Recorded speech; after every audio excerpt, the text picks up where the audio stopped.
শুভ দুপুর বন্ধুরা, আবার এসেছি লাঞ্চ মেনু নিয়ে। কালকে রাতে তো বাড়ি চলে এসেছি। আর এদিকে ভাইয়ের মেয়ে এত কান্নাকাটি যে আসতে দেবে না, বাচ্চা মানুষ কী করবো বলো। তো লুকিয়ে লুকিয়েই এসেছি, ও যেহেতু পড়তে বসছিল যখন। আর আজকে এসে বাড়িতে কী কী রান্না করেছি চলো তোমাদেরকে দেখাই। ঠান্ডা কিন্তু আমাদের এখানে বেশ পড়েছে। আমার বাবার বাড়ির ওদিকে কিন্তু অতটা ঠান্ডা লাগে না, কিন্তু আমার বাড়ির সামনে ভীষণ ঠান্ডা লাগে, আর একটু ভালোও লাগে গো। শীতকালে শীত না পড়লে কি আর ভালো লাগে। তা চলো কী কী রান্না করেছি দেখাই। এই যে গরম গরম ভাতটার এমন অবস্থা কেন দেখাচ্ছি, দেখো ধোয়া উঠছে।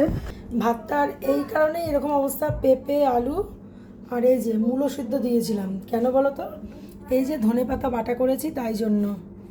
এই যে ধনেপাতা বাটা করেছি, দেখো সর্ষের তেল দেওয়া আছে, এই জন্য একটু আলু পেঁপে আর মূলো সিদ্ধ দিয়েছি।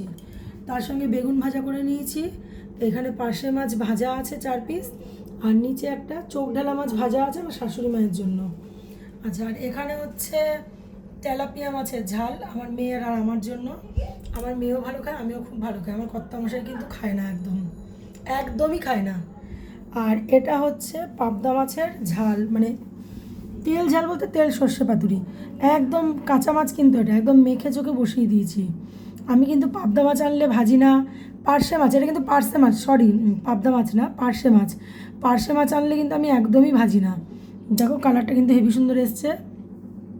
তা আমি একবারে সর্ষে বাটার সঙ্গে মেখে একসঙ্গে কড়াইতে বসিয়ে দিই, দারুণ লাগে। ট্যাংরা মাছটাও কিন্তু কষে একবারে বসিয়ে দিই। ট্যাংরা মাছও ভাজি না, এই মাছগুলো ভাজি না। এই মাছগুলো ভাজলে কিন্তু স্বাদ চলে যায়। আর সঙ্গে তো আচার আছে, আমার মায়ের পাঠানো আচার। এই যে সেই আচারটা, দাঁড়াও দেখাই। এই দেখো হাফ কিন্তু প্রায় হাফের বেশি শেষ হয়ে গেছে। হেভি টেস্টি হয়েছে গো আচারটা খেতে। তো আজকে এই হচ্ছে আমাদের একদম লাঞ্চ মেনু, একদম গরম গরম ধোয়া ওঠা, সব কটা কিন্তু গরম আইটেম, এইমাত্রই রান্না করলাম। আর খেতেও কিন্তু গরম গরম দারুণ লাগে আমাদের। চলো বন্ধুরা আমরাও খেতে বসি, অনেকটাই বেলা হয়ে গেছে, প্রায় 3:30-এর কাছাকাছি। রান্না হয়ে গেছে অনেকক্ষণ, সব গুছগাছ করতে করতে একটু লেট হয়ে গেল। আমরা এই খেতে বসছি। আর তোমাদের বাড়িতে কী কী রান্না হয়েছে, কী কী মেনু হলো একটু কমেন্টসে জানিও।